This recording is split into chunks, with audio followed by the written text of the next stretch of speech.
I think the first thing is that the Isle had traded for almost a century before Gardner ever arrives on it, in terms of its otherness to England.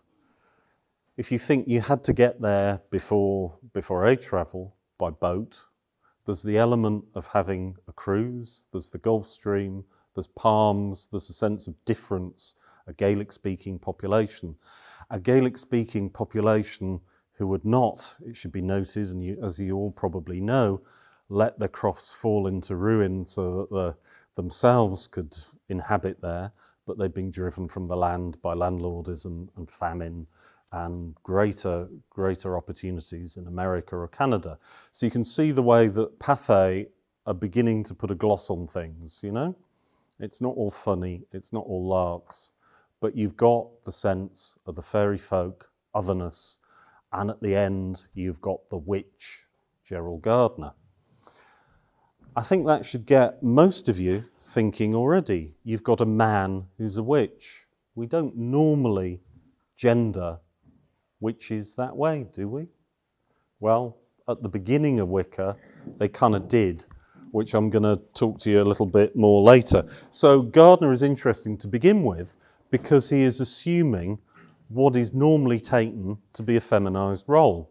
He's got, no problem with it. He did that wholeheartedly. The other thing he's doing, and this is the only surviving little bit of film we've got of Gerald performing a ritual, is that yes, he's performing a ritual. He's performing a ritual that was recorded on the Isle by John Clegg at the start of the 20th century. But there are two accounts of it that probably kind of come from the middle of the 19th century. But Gerald isn't really doing what was recorded. He's changing it subtly, he's reworking it. In what was set down by Clegg, it was to be done with not a besom, not a witch's broom, but by a goose wing.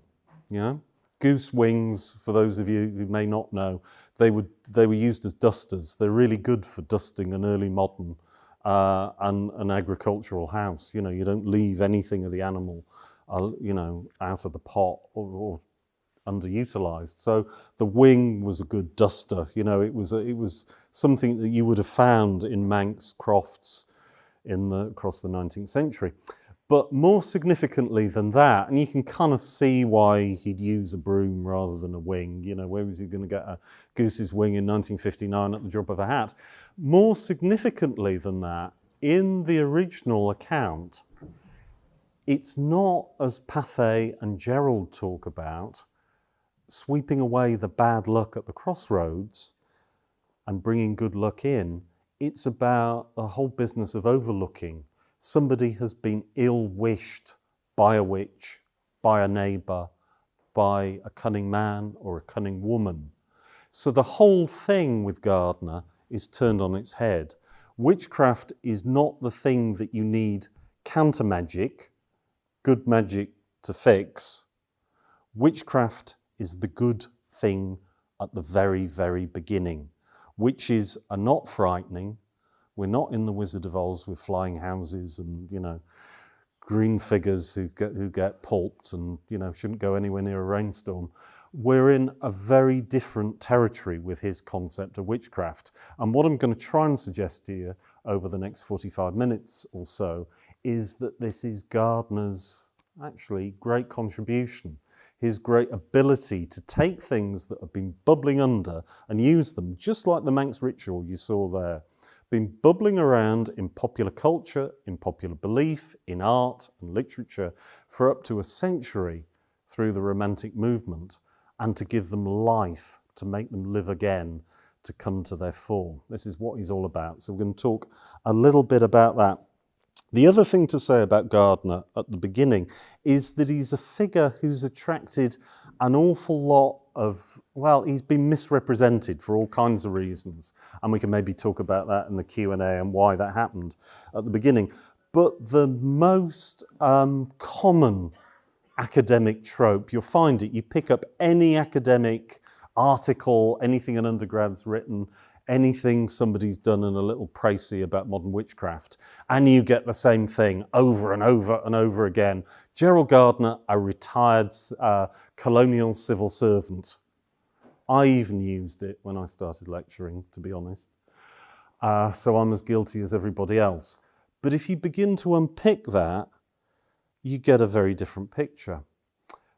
Those ideas, the imperial civil servant, I think gives you a lot of ideas about the British Empire, colonial attitudes, all those kinds of things. Gardner wasn't a Colonel Kurtz figure. He didn't go up the river and suddenly have a revelation, because he was never bought into the imperial system even to begin with. He is completely off the scale, I'd suggest to you, for people growing up in a wealthy background in the early 20th century. He has the most bizarre childhood you can think about. He's pulled from pillar to post by his alcoholic governess, who just goes off-piste with him for months at a time. So she takes him to the Canary Islands. He was asthmatic. He was a puny child, younger son. So she takes him off. So they go to, first of all to the Canary Islands, they go to North Africa, and then they go to Malaya. And then she shacks up with a rubber planter, and Gerald follows.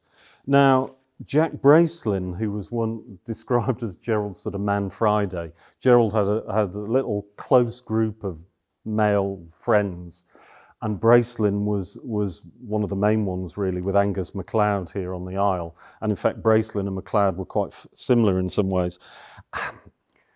Bracelin always reckoned, his pet theory was actually Gerald was illegitimate and that the governess was his real mother. And people have abandoned, he said, no, it couldn't possibly be the case. But you look at his biography and you see him tied to this abusive woman's strings until his early middle age. He's wherever she is. One of the most painful bits in his autobiography, which was sold at the Witch's Mill and is a really good read by Bracelin. Bracelin ghost wrote it with Idris Shah, the great Sufi mystic and writer who lived up at Port Jack. I'll come on to a bit later if I've got time. Is this sense of the absolute brutality of how he was raised. He talks about being put into a railway carriage with Com, his governess, when they set out, and he asks her to read him something. He loved Ivanhoe, he loved Walter Scott, of which more later, and they're big formative influences with Gerald. And she says, read it yourself, and slaps him. And that's how it goes on. So from her, it has to be said, Gerald picked up his aversion to alcohol. He's a lifelong teetotaler, hates alcohol. He hates marijuana. He does, however, quite like opium. And he says lots of positive things about opium. And he was also a customs inspector of opium in the Far East. Now, there are theories about when he comes back to the Isle of Man, how does somebody who, and this is where I'm saying the civil servant trope doesn't work. You think about a civil servant in the 19th century, 20th century, an empire. You think of starched collars and military moustaches and, sort of Baden-Powell figures. I know he wasn't a civil servant, but you know what I mean. Those kinds of attitudes to race, to gender, to empire, all those kinds of things. So Gardner rocks up in the Isle of Man with private wealth, and it's come from somewhere. Hasn't come from the civil service, hasn't come from his family, a Liverpool merchant family. They made their fortune in cord and rope for the Navy. So, and the other thing about this, why I think the idea his early life is so bizarre, is he does none of the things that were expected of his class at the time. He doesn't go to school. The thing I was saying about his nurse slaps him and says, read it yourself. He can't read. And it can be overstated, this thing. The other trope about Gardner is that he basically couldn't write and everything's ungrammatical. I've seen what he wrote. Yeah, he was slipshod with grammar. One of the big problems about working out what he's trying to say, particularly in his rituals, particularly when he's writing anything for sense, is he never put full stops in or commas. and you're trying to reconstruct the sentence, but it can be his illiteracy can be overstated. What is more important is that he's an autodidact. Let's go back to that thing again about him being the civil servant. He only works for the civil service for a very short period of time. For most of his working career, he's a tea or rubber planter, and planter culture was really different. It was rugged, it was male, it was adventuresome. But even then, Gardner transcends it. He doesn't opt out of Judeo-Christianity because he's never had it, as far as I'm concerned. So he uses his holidays. He goes to Jalor on an archaeological expedition. He's passionate about archaeology. He's self-taught with everything he does. He goes to Malaya and spends time with the tribal people there. And what does he do? He takes opium with them. He sees seances. He experiences magic. He's with the Dayaks in Sarawak. He has run-ins with headhunters and pygmy tribes. And this isn't fiction. This is what he was doing. So he's out there on his own trajectory. And I think the important thing about him is that if we think about magic or witchcraft, the telescope has almost been the wrong way round since Gerald died. There's this idea, the other trope about him is he's an old man who makes it all up. Well, he's creative. He certainly does make some things up, particularly on the Isle of Man, but we'll come on to that a little bit later. But he doesn't make it all up. And people have fixated, and academics have fixated, on this idea that you look at him only through the Western tradition of high magic, the Hermetic Order of the Golden Dawn, Aleister Crowley, all that kind of stuff, the great ceremonial magicians. Gardner is not there. He's not there for lots of reasons. And I'd suggest it, although he does read and imbibe that stuff, that's true. But his primary, I think, stimulus is that he has experienced tribal religion as a living thing. And this, by the time he's on Man, he's equating to witchcraft. So what does he see the pagan people of Malaya doing? He sees them scrying. He sees them looking into lights or flames for large periods of time. He sees them with a form of animism. He sees them dancing till they get into ecstatic states. He sees the fact they don't wear many clothes. They very often perform rituals sky-clad or nude, and they believe in reincarnation. Lo and behold, when Gerald starts synthesizing Wicca on the Isle of Man, what does he put in there? Music, dance, communality, techniques like scrying, looking into darkened mirrors like John Dee and Kelly did, or into flames. One of Gerald's earliest photo shoots on the Isle is with a young Irish waitress, May Daly, who he sort of pays to be a witch for the day. And he has these photos taken of her staring into the flames. So scrying, nudity, you work your magic in the nude with Gerald, and you do it in a magic circle, and you have incense. Now, just that idea of incense, you think about the world in 1959. It's another reason I thought we'd have the film at the start. Those of you who may have been watching closely would have noticed a few things about Gerald.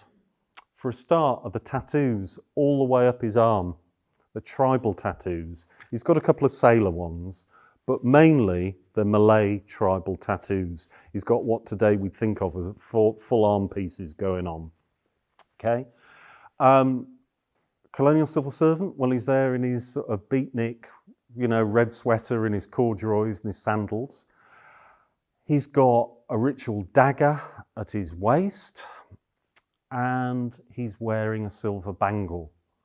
Now, if you think about those things within the context of austerity Britain the first time round in the 1950s, I think they're all kind of striking. When you add to that he's drawing around him on the Isle a lot of other people who, I think you can describe them as sort of hippies before there were hippies, sort of beatniks, but they're slightly older. So this group, he's got Bracelin, who he met down in St Albans, Bracelin runs his outfit and a coven down there. On the Isle, he's got people like Paul Le Canu, he's got dear old Angus MacLeod, he's got a wellspring of other people around him that he gets together over the last, 13 years of his life. And this is the crucial period, and this is why the Isle of Man is so important for the story of Wicca, I think, and what it became as a sort of worldwide phenomenon. And you only have to think of, I know it's getting a bit old now, but I think most of you, or some of you anyway, will remember things like Charmed, the series, about the 3 witch sisters. Does anybody remember that? Yeah? Okay, good. There's enthusiasm at the front for it. But if you think about that, what do they have? They have a book of shadows, don't they? Spell book, right? Who created the book of shadows? Gerald Gardner, right? As well as elevating the witch figure. So out of all that, Gardner is the main fount for all of that cultural development for various reasons I'll talk about in a minute. If he'd have died before he came to the Isle of Man, I certainly wouldn't be talking to you about him tonight. He'd be remembered as somebody who was quite interesting, he was in the Far East, somebody who had written 2 fairly shonky novels, to be perfectly honest. I mean, High Magic's Aid is his first foray. Well, he does a sort of sub Dion Fortune reincarnation one about Crete. That anyway, but it is really. I mean, if you've ever tried to read it, it's like there is Wiccan dedication for it. It's like another thing. But High Magic's Aid was written earlier, before he came to the Isle, and he did that when witchcraft was still illegal. You still have the Fraudian Mediums Act. Okay, isn't repealed until the Great Labour Government in 1951, of which more anon. So he's restricted in what he can write. So he writes this sort of sword and sorcery and chivalry sub-Ivanhoe novel. And he bleeds in witch rituals that he's been doing with his little group, with his mistress, Edith, in the New Forest, that he's been doing with Jack Bracelin, and Ray Bone and all the others, and Doreen Valiente over at St Albans at Bricket Wood. And he wants these little rituals to live and work. So he'd done 2 pretty iffy novels. I mean, I wouldn't advise them as bedtime reading. And he wrote a pretty fair book about Malay ritual daggers. And that's another of his interests. He loves weapons. And the Malay dagger is great for him because A, it's a weapon, boys' stuff, and he collects them. So his house in Castletown, he had all the best stuff there in specially made drawers, that he'd show people. But the idea of the Malays was, like the blacksmith, I guess, within the British Isles and the Irish archipelago. The blacksmith is somehow magical, the person who works the metal. And the Malays had this idea, you bled a spirit into it, so it became a magical blade. And for Gerald, this was great. And he collects these things and he writes a monograph that I think is pretty good. My dear old friend Ronald Hutton has very different ideas about its worth. He reckons it's garbage, but I think it's okay. I like it. I'm more into the daggers anyway. So if Gerald hadn't rocked up here, he wouldn't have been remembered. Why is he remembered when he gets here? Well, he comes as the resident witch. He didn't found the museum, the mill complex just outside Castletown by the high school. That wasn't his baby. Red Gap, as it was then known, as some of you probably know, had been derelict in the post-war period and had been derelict when agriculture fails around it from the 30s. It was in a terrible state of repair. And Cecil Williamson, who was a great impresario, really interested in magic, comes along just after the war. He's a filmmaker. He'd been in army intelligence during the war. He'd had quite an exciting life, a bit like Gardner. He'd been out in modern day Zimbabwe, earlier to that as a tea planter. So you can see how him and Gerald started to gel. And he's looking for somewhere, as he put it, to put on a show. And he wants a witchcraft and folklore museum, and he finds it with his wife Gwen at Castletown. They run it for 3 seasons, from 51 to 53, and the business doesn't really work out for him. The seasons are short. He and Gardner both have perennial rows with the Castletown commissioners about getting a liquor license. If you look at any of their letters, any of the things that appear in the paper, it's these blinking so-and-sos, they won't give us a liquor license and we can't do anything. So that was one of the grinds. Williamson, though, has a very different idea. It is all about putting on the show. He has an idea originally that they're going to create an open, like an amphitheatre, like a turf theatre, and they're going to actually have rituals, magic, witchcraft, and it's all going to be shown and it's going to be wonderful. But he's got a great big problem. There are no witches. He looks for them and there are no witches on the Isle of Man, right? Take it from me, particularly in Canada and North America, there is a whole train of garbage that says, Manx traditional witchcraft. This existed and the witches were all in the hills and whatever, and Gardner kind of came along and co-opted them. They didn't exist, right? You had cunning folk, you had charmers, you had all of that, you had belief in the fae and themselves. You did not have witches, apart from witch trials, of which more in a little bit. So Williamson tries to find particularly female witches, as you would think, wouldn't you, for his shows, and he can't find them. But he has a friend he's met in Atlantis Bookshop, which still exists in London. It's one of Aleister Crowley's hangouts. And Williamson had met Gardner there, and the two hit it off. They're both creative, they're both really bright, they're both charismatic, and they're both interested in magic. So that it starts as a great friendship, and then it becomes a train wreck. Williamson brings Gardner over because he needs a show, he needs a ritual, he needs something for the press. Because if you're opening a witchcraft museum, the artifacts of witchcraft, mainly, let's face it, do not survive for whatever may have been done in terms of rituals, because it was fairly low magic stuff, you know? A wand is a twig, isn't it? Yeah? Bless you, Sooty. But anyway,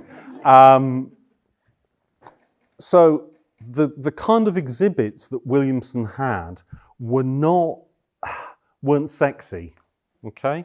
There wasn't anything, and this is again something you find in the correspondence with a lot of the news agencies. They want something that, you know, evokes witchcraft. Where's the witch? Where's the ceremony? Where's the thing being done? Where's the cursing? Where's the magic? Where's the spells? It's not very exciting if it's all behind a glass case. So Williamson hits on this idea, we're going to have an opening ritual, and he brings Gardner as a self-identifying witch to go and do it. Gardner becomes his kind of expert, his go-to person, who knows stuff, who gets things lent from the Southern Coven, his little group, who were pretty defunct then, but around the New Forest, so he brings some stuff in from them through Edith. And he supplies enthusiasm and advice and technical know-how. So he's very keen to have this the first of the things that I think endures, and anyone who probably went to the Witches' Museum when it was a going concern will remember. He had the Witches' Cottage exhibit, which was this idea that you were stepping into the hearth and home of a witch, that, you know, they'd suddenly gone out, but all the artifacts were there. So the chest in the middle of the scribed magical circle with what Gerald saw as the witch's tools, the scourge, the necklace, the dagger, the chalice, all sitting there waiting to be enacted. So it looked like a little 17th century cottage, you know, hung with herbs, all this kind of stuff. That's number one that he does. Williamson brings in a great artist called Steffi Grant, who'd been associated with Crowley and high magic, to do The Magician's Room, which is a lot of it survives in Boscastle. the amazing Museum of Witchcraft that's still there. And Simon Costin, the director, is amazing, and he's put lots of stuff back together from both Williamson's museum and from Gerald's with a real passion. So you can go and see these things today. So the altar was brightly painted. Everything is Kabbalistic. So you've got the Rosy Cross, you've got Rosicrucian stuff, you've got stuff out of Crowley. It's like an explosion in a sort of psychedelic paint factory everywhere you look. So it's very glitzy. And that is what is there. Williamson finds pretty quickly that he can't make a commercial go of it. The season, he thinks, is too short. The only thing to make money is the Witch's Kitchen, run by his wife Gwen, and that does okay, selling, you know, tourist food really at the time. That does okay, and what you find is originally it was going to be the centre for witchcraft and folklore. That doesn't last. That doesn't fly. What you find in all the Manx press, what you find in all the advertising is the Witch's Kitchen. And you can see the way that by the second season, Williamson was altering the brand a bit. The other thing was, Williamson likes torture. I mean, you know, I don't mean it in that way, but he's fascinated in torture objects. So a lot of the stuff is about witch trials. It's thumb screws, things to pop your eyes out, you know, really horrible things.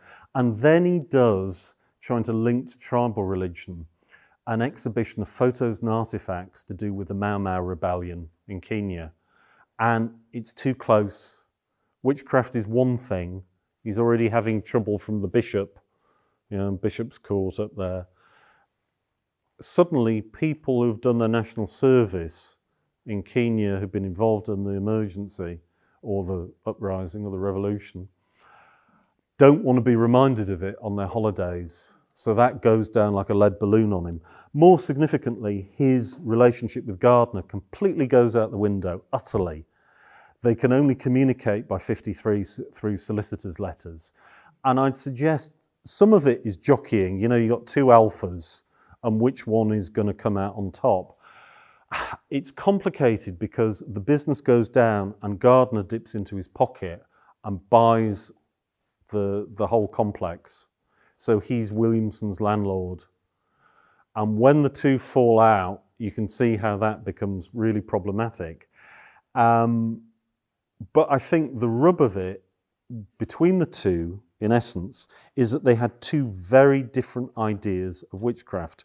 Williamson is the ceremonial, the idea of witchcraft being dark. You have curses, you have a sort of magus figure, a man at the centre of it, all this kind of stuff, the Rosy Cross. Gardner is low magic, the cottage, the wise woman, the herbs hanging up, the spirit and voice of the people, the folk. And his witches don't curse, they don't take money for their art, they don't do bad stuff, they help. It's a fertility religion. The crops grow, yeah? Your baby's sick, you go to the village wise woman. And it's a feminized religion. And this is the kind of weird, and I still haven't, you know, eventually I'll make my mind up over it. The enigma that is Gardner is that there is this guy who uses his privilege, to use a fashionable term, to elevate women. Gardner's, if you go back to the 50s and you look at what's going out in terms of magical books, discussions about witchcraft, all that kind of stuff, all the Dennis Wheatley, all the Montague Summers, all the Aleister Crowley stuff, there is always a man at the centre of it. It's the magician, the Faustus type. On the Isle of Man, there was the polar opposite of Gardner, Alexander Cannon, okay, the magicians of man. And Cannon owns it. Have any of you come across Cannon? Some nodding. Cannon is as unlike Gardner as day is night. Cannon is viscerally right-wing. You know, he's got, the police are watching him out at Derby because they're pretty sure he's a Nazi agent during the war. He has a very hierarchical view of ritual magic, and it's all about the guy. The two women who live with him are, you know, the handmaidens and whatever. Gardner, despite all the baggage of the times, puts woman front and centre. he never sets himself up, and this is why I like the guy, he never sets himself up as a guru. It's not some weird cult, although he uses the term witch cult for the early bit. He doesn't call it Wicca in the early days, but from Margaret Murray and her book on the subject, which we can do on Q&A if you want, he takes a lot of her ideas on board about the fertility religion, but he puts the priestess at the centre. You've got a moon-worshipping, feminised, and by the late 1970s, feminist religion that Gerald Gardner gives birth to. And I think in a nutshell, you've got why I think he's culturally important. So that's where Gerald's going to. He writes his 2 books, Witchcraft Today and The Meaning of Witchcraft, on the Isle. Okay? And this is against the backdrop from him taking full ownership of the museum for the 54 season. What does Gardner do? Williamson has absolutely trashed the place in a fit of pique when he leaves. So he smashes the lavatory bowls. He even has his wife picking off the little witch transfers on the cups in the witch's kitchen. So he takes more or less everything with him, okay? Which is great because it all survives in Boscastle. That's the good bit of the story, because he goes to Bourton-on-the-Water and then Boscastle and sets up his own rival museum. But Gerald comes in and he hasn't got enough stuff on the first season. So other than what the Southern Coven had lent him and his own collection of knickknacks, of which more in a sec. So what he does is, very practically, he fills it with his collection of armour. So if you look at a lot of the pictures or the wonderful postcards he produced, everywhere has got swords or suits of armour or jezails hanging from the blinking wall, because Gardner, the overgrown schoolboy, the kid who's read Ivanhoe and Henty's novels of boyish daring do, this is what he likes, this is what he buys, this is what he fills his stuff up. So he uses his own collections, and his own collections are precisely that. There's no internet. This is Gardner scavenging junk shops. This is what he loves to do. And there's a brilliant little piece in Patricia Crowther's wonderful memoir of the early years of Wicca. Patricia's still alive. She's in Sheffield. I was just saying to the folks at Culture Vannin, me and a friend of mine are going to buy her I hope this doesn't go out in advance, but next month it's her 96th birthday, so we're going to get a vegan birthday cake as a little surprise. But Patricia writes this beautiful account of Gardner going off round Douglas, and in Castletown, round all the junk shops, looking for bits of iron and scraps that he's going to make into ceremonial swords and bangles and all the ritual stuff. And the rituals that he's folding into witchcraft are his interests. You have a sword. Yeah, you have your ritual jewellery, the bangle. You have your scourge, because Gerald, with his abusive childhood, was also into a bit of S&M, but that's another story. But that's all part of it. So he goes off like this truffle hunting dog, looking for these knickknacks. So his collection isn't, because you couldn't in those days, pre-internet, you had to look at antiques fairs and shops, bookshops, you couldn't just search up in the internet Gerald Gardner Meaning of Witchcraft. You had to go and scour the place, and this is what he loves. And this means his collection goes from some stuff which is absolutely amazing and brilliant to a lot of crud. So when his collection was sold off about 20 years ago on the nascent net, a lot of the stuff was sort of rubbishy charms. A Manx cat in plastic, a Manx cat, it looked like it fallen out of Kellogg's bowl, a badger's lucky paw. It wasn't lucky for the badger, was it? All this kind of stuff that he had to put together. So it's an incredibly idiosyncratic collection. But what he does is he redresses it. So going back to he's got his witch's cottage. He's happy with that. All the Steffi Grant stuff Williamson had taken with him because it was his property. Gerald has to recreate it. And his idea is very, very different. He wants the high magic. Let me get it right. The left-hand side, I think, was the low magic. The right-hand side was the right as you went in. Well, I might be wrong. As he went up the steps onto the first floor. But his idea, even of high magic, because he's trying to show the different traditions, is less gaudy. It's again the magic circle. It's an altar that is really just a lectern for your spell book. At one point, and of course it's all surrounded with armour, isn't it? At one point he's got his wonderful little papier-mâché demon, George, that Arnold Crowther, Patricia's husband, made for him as a little present on the opening night of the ballroom. So George always sat there, you know, for press opportunities. And Gardner writes, one of the last thing he writes, his great nephews and nieces came over to the Isle for their holidays, and Gerald delighted in making them up stories. And I think one of the best things Gerald ever wrote is this lovely little story called The Trouble with George, about his household familiar spirit in Castletown who inhabits the house, okay? And George is a gremlin, and he's fallen out with the seagulls on the prom at Castletown again and has headbutted one of them. And Gardner is writing this when his much beloved wife, Donna, who's buried just outside Castletown, had passed on, and things aren't great. But this is Gerald, I think, at his nicest. And he talks about in this little story, he says, ever since Donna's gone, I can't find anything. I always lose my wallet, my hearing aid's never there. I'm subsisting on jam butties, and the gremlin steals everything. He's chewing through the wiring again in the house. And it's a beautiful, warm little story, The Trouble with George, that was published in an American magazine, New Dimensions, shortly before he died.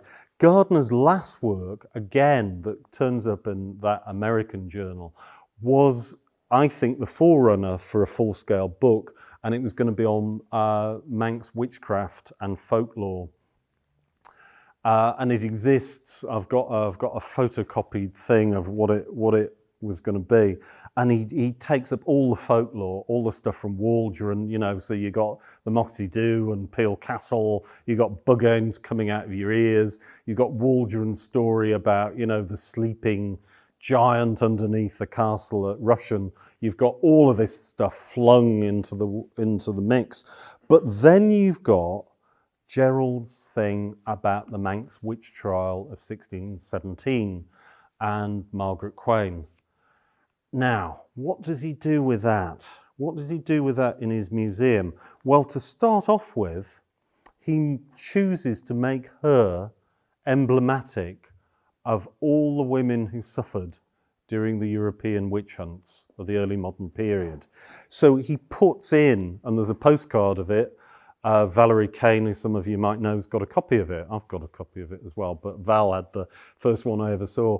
And it's a beautiful thing. It's a little altar that he draped with black velvet. It had an offering bowl at the bottom and a picture of Margaret going to the flames, And it had a little inscription to it, to the martyrs who died, the 9 million women who'd perished in the European trials.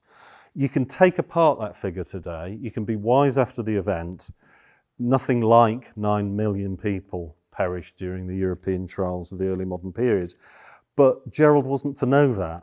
The only empirical research done about it was by an American feminist writer, an abolitionist, trade union organizer called Matilda Jocelyn Gage, who was actually the mother-in-law of Frank L. Baum, who wrote The Wizard of Oz, for a curious coincidence. But she wrote the first great feminist history of the witch, and she does as much work as she can, but because she's only got limited figures that come from about 3 parishes in Germany, or 3 provinces, she just multiplies them up. If we've got this in these 3 areas, then we think the population of Europe is therefore this happened at the same rate at the same time all across Europe. Therefore we multiply and we get 9 million. Doing that at the time of the suffragette movement and all those kinds of things, she's come out of abolition, she's doing this original research in the 1890s, you can't falter. Sometimes academics love setting up straw men and more often straw women for a good kicking. And it's a bit like that with Jocelyn Gage. But Gerald has read her and he gets the 9 million from that.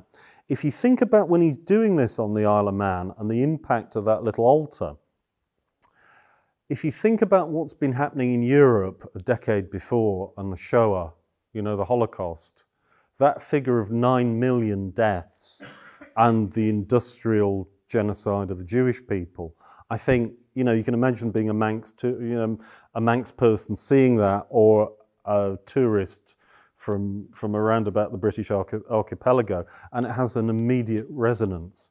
And this is Gerald's centrepiece of the whole museum, using that one Manx woman as being emblematic of something else. He does other things with the story as well.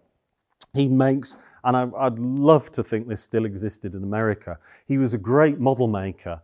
He made some amazing models that still exist in the Victoria and Albert Museum, and he made these little box dioramas, okay, which were very fashionable in those days.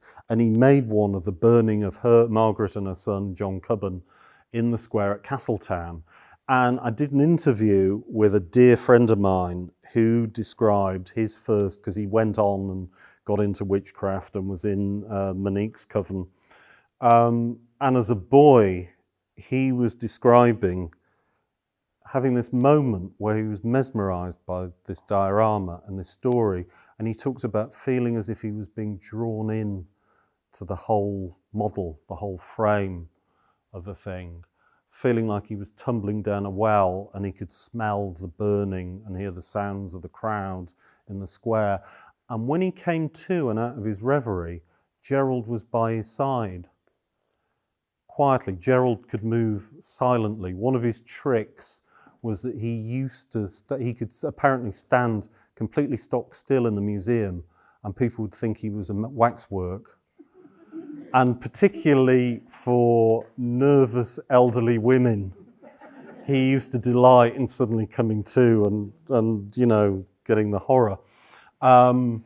He did the same, actually. Culture Vannin have got a lovely thing on their website with some removal men talking, and he did that in their study. If you hear their little interview when they're moving some of his stuff from his home up into the museum, because he was obviously, he had his magical group doing stuff there at the time. He did that as well. It was one of his tricks. But to go back to the story and the lad, it shows, certainly in the context of that little interview I did, his enormous empathy. And the guy I was talking to said it was the first time an adult had ever talked to him like he was an adult himself. Yeah. So he had that. I think he had that affinity. He had that thing with young people. He does another thing, and this I think is Gerald at his best. He's very good at subverting things. So in Castletown today, of course, you've got the little painted plaque to the burning of the witches. Gerald had the original stuck up there. Angus made it for him in his workshop in the mill, and he basically stuck it up there without telling anybody. Now, if you think you've got that thing which was supposed to be like Nelson's column if the money hadn't run out, the smelt column, yeah? It was supposed to be him on the top, the Victorian imperial figure, right? I think most people seeing that today read the little inscription to the witches. Doesn't matter who smelt is, it's Margaret and the witches that everybody remembers. And this, I think, is part of Gerald's, what could you say, reconfiguring of Manx history in this case. He does a lot of reconfiguring history, but he does a lot of stuff for the Manx nation as well. So he's repossessing that space and giving it a totally new, feminized and militaristic meaning.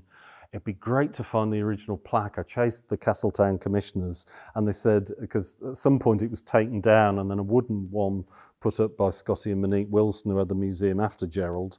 And it's been replaced since, but I did chase and badger the commissioners. Anyway, we can talk about that later. So Gerald is recasting the landscape. He's giving the Isle an alternative history. And sometimes he goes too far. So he talks about the Arbury witches. Okay, and if you think about it, it's wonderfully evocative, isn't it, of place. It's like the Pendle witches, the Salem witches, comes up with the Arbury witches. The only problem is there were women being, because what he does is he goes up and he reads everything in the Manx library, in the archive. So he's reading David Crane's terrific bits of primary research in the Manx Museum, and he's kind of taking all his notes from that. So there are cases of women at Arbury who are brought in for witchcraft, but the problem is they have nothing to do with a witch's mill. But he projects their story as the backstory to the mill. This was always a witch's dancing ground. No, it wasn't. I think if, you know, James Brown, when he was editing the Isle of Man Times in the 1840s, had taken his pony and trap up the main road, they'd have probably noticed in a working industrial complex if a lot of people had been dancing in the nip every full moon, you know? I would hope, anyway. So Gerald has this way of massaging the facts, which academics hate him for, but he was a man with a mission. And I think these last 13 years, and he has the mill for the last 11 years of his life, he's on a quest. He doesn't want his vision of witchcraft to burn out. He wants to propagate it. He's also, and I'm coming increasingly round to this view, the more I think and the more I read about him, he passionately believes in reincarnation. It's something that modern Wicca has completely lost from its cosmology. But you look at Gerald and his group and the founders, and they've all picked up on reincarnation again from the East. And Gardner's pain, and you see it in some of his letters, is that it had taken him till he was in his 50s to meet what he talks about as his people. Okay? He believed he'd been a witch in a previous life. He believed this idea, you know, it's a bit Socratic really, isn't it? This idea of becoming whole through this group. And he is terrified, well, he's saddened that he's wasted all this time without finding his own people. And he finds them primarily, yes, at St Albans at Bricket Wood, but also on the Isle of Man. And he's terrified that when he dies, because he's an old man, as you've seen, he'll be reborn into an era without witches. You know? He won't find them. So he begins when he's on the Isle to initiate people on a fast track. Everybody was supposed to wait for a year and a day to be initiated to begin with, and then they had to go through the 3 degrees of the initiation.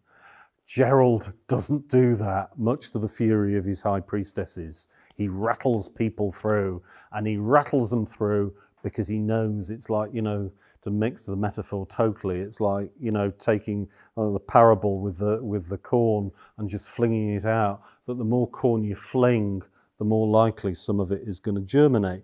And it did. It really did, and in surprising ways, which I'll rattle through because we're getting a bit close to the hour. So what it does do is it implants, but not in ways Gerald ever foresaw it. I don't think he ever thought that its heartland would have been in North America, but it was. Rosemary and Ray Buckland come to the museum. It's the Mecca. Where are you going to find about witchcraft? At the Witchcraft Museum on the Isle of Man. You know, it does what it says on the tin. They miss Gerald, but they meet the Wilsons, Scotty and Monique, who owned it after him. Monique was Gerald's last high priestess, mixed French-Vietnamese background, incredibly glamorous, incredibly troubled. Scotty had been in the RAF during the war and had what I think you term a good war in his own terms. And then he ended up working for the gas board in Scotland with a crushing loss of status. And they are not good news when they're together, let's put it that way. But they initiate the Bucklands, and the Bucklands take Wicca to Long Island and North America, and they begin to grow the craft over there in the 60s. And they're lucky as well, because what's happening at the same time? The second wave of feminism. Yeah? If you do your politics in that way, if you take ownership of your body that way, if you take ownership of your life that way, it's not too far away to think maybe if you're a woman with a religious impulse, you're going to go to a feminized religion. Yeah? Why did the women at Greenham, I can remember, sing witch songs round the wire? Because that was a feminist expression. You know, it wasn't the old boy on the cloud, it was the goddess that Gerald and his priestesses had given him. So it takes off in America. So Wicca's kind of an interesting thing. It doesn't have much of an impact in Southern Europe, where the cult of the Virgin is stronger, because you've already got a female archetype. You know? You don't have to go to the moon goddess or Diana or Hecate. So Gerald has an enormous amount of success doing this, and he has this amazing cast of people I'm just going to rattle through in the last few minutes with you to give some idea of the counterculture he's imbibing on man. He's got Paul Cornu, Mystic Paul, with his beret, who was obviously French, on the Isle. He's got Patricia Crowther, who he initiates, who founds the long-running Sheffield Coven, a woman of the most. She'd been an actress, she'd been on the stage, she'd been a musician, had incredible beauty, had incredible poise and charisma, and still has. You know her when you've met her. You know, if there was ever an archetypal witch, and Gerald painted her. Actually, one of his canvases, he's got this thing called Off to the Sabbath, and it's a sort of Patricia-like figure disappearing up the chimney in what I think is Castle Rushen, or his painting of the main room of Castle Rushen in the old prison. But of course, it's a glam witch. You know, it's the sort of Marilyn Monroe hair. You know, and all this kind of stuff. Gerald as well does a little advert for BAE when he's on the Isle, for the airlines flying people in. One of the success of the museum is it's near Ronaldsway, of course, so you know, people come in, it's got good access. And Gerald's byline on it is, modern witches fly BAE. So what you've got is you've got an airliner with all these, you know, Marilyn Monroe, Betty Page looking women wearing, let's face it, nothing, looking out the window in their witches' hats, and there's an old crone pootering behind on a broom. So that was very much Gerald's idea, and in people like Patricia, he found that. So he had her, he had Ray Bone, earlier Doreen Valiente, who was a very significant figure and writer as well, and he has Monique. Monique is the heir for all kinds of reasons, and the museum becomes a road crash that we'll kind of finish on in a minute. But he also has in his other casts, he has Angus MacLeod, who's one of my favourite people. I'm very fond of Angus.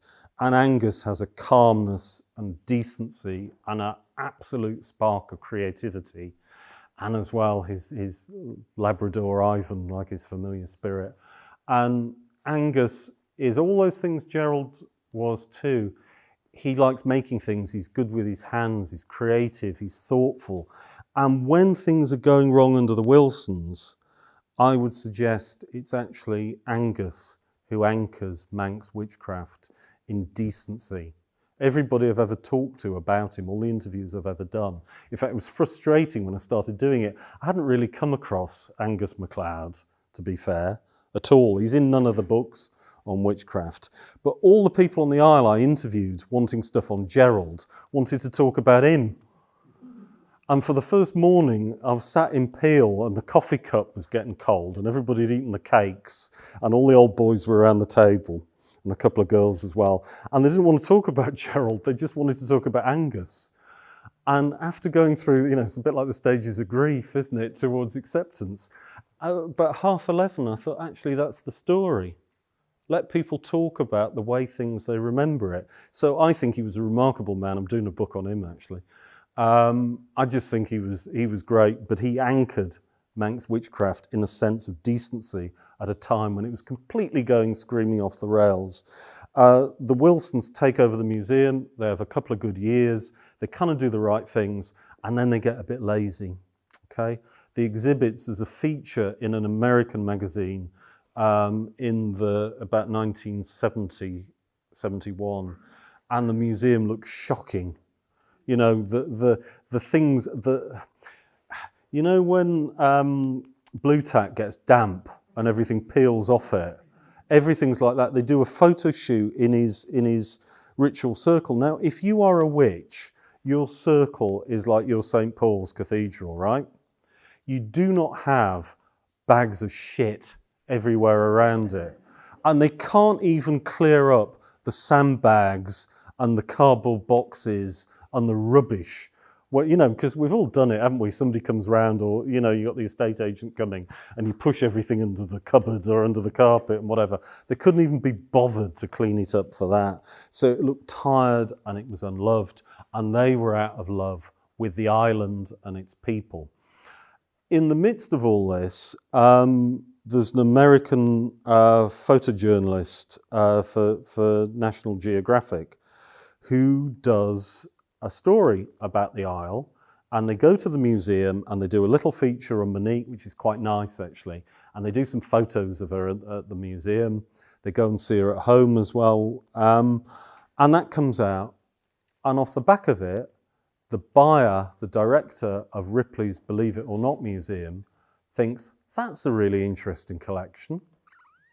Wonder if we could have that. And makes the offer to Scotty and Monique. If you look at the Island Press 72, 73, the museum flickers like that out of the Manx experience. It's there one day, gone the other. The Wilsons sell up, move to Spain. They're not too troubled by Franco and what was going on there at the time. They take the bucks and run. The museum's left. There's this account. Angus MacLeod cycles up there from Scarlet. He finds everything in a shocking state. The Ripley's vans have gone, and there's a lot of Gerald's papers, a lot of his drawings, a lot of his things just blowing around the ballroom that Gerald had built. And that's another thing, just to have a little divergence for a couple of minutes. Gerald has a great business sense as well. He puts in a sprung dance hall into the mill.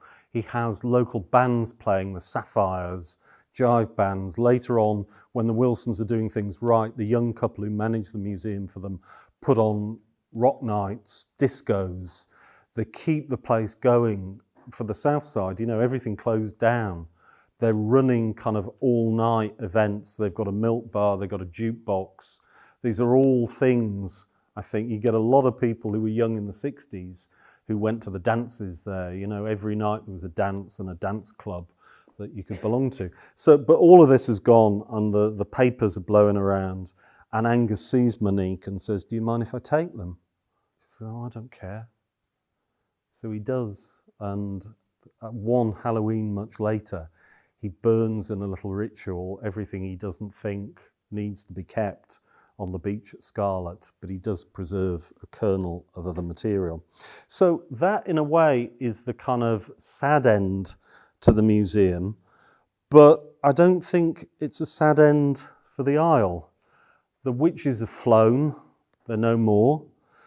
Until I think I started doing these little talks for the Manx Museum about a decade ago, I'm not terribly sure that Gerald was still imprinted on the Manx consciousness, although it's nice to see you know, the latest things people working at the Manx Museum are doing. You know, when they're doing the little potted history of the Isle, Gerald suddenly appears, which is really great. So I think they faded fast from the memory and the imprint of the Isle. As you'll know, the Witches' Mill now is a gated housing estate. It's totally different. Even the plaques that used to still point out the Witches' Mill have gone from Castle Rushen. But that's not to say that it wasn't culturally important. It's not to say, if we take Ronald Hutton's line, that Wicca is the only religion that the British archipelago has ever given to the world. Well, if that's true, then it wasn't the British archipelago, it was the Isle of Man, because all the important stuff happened in Castletown, folks. A few other places, true, but the stuff that really mattered happened here. More important, Gerald wasn't a blow-in some senses. He was somebody who was channeling quite important, I think, cultural and religious ideas and an undoubted sense of bohemianism and the counterculture that had been building up for about 100 years before. If you want the great account of all that, the run-up to it all, then there's Ronald Hutton's Triumph of the Moon, which is the must-read, that shows how all this stuff was a kind of logical progression. So Gerald is imbibing it, is taking all this kind of stuff in. And I think, just to leave you on, that is the true magic of the museum. And I was thinking about this. My aunt passed on earlier in the year, and I did the oration for her. And you kind of think on your feet a little bit, and you pick things up. And it suddenly occurred to me that, and my aunt actually had met Gerald at the museum. She didn't buy one of his books that he was signing, which I'm a bit cross about. If only she'd bought one. What did he say? And it was on the level of, pass the sugar. It's kind of, but anyway, there we go. But I was thinking that day that the things that matter, how we define ourselves in death, are very different to the things that our host society increasingly tells us are important about life. That the things people tend to use to commemorate the lives of loved ones are things like art, music, literature. They're not bank balances. Yet these things are so often, I think, now discarded in our society. And what Gardner did was provide a new poetry and a new vision. It's there in part in the poetry of Mona Douglas. There's an essence of it in the folded cyclostyle sheets of the Faux Hallou.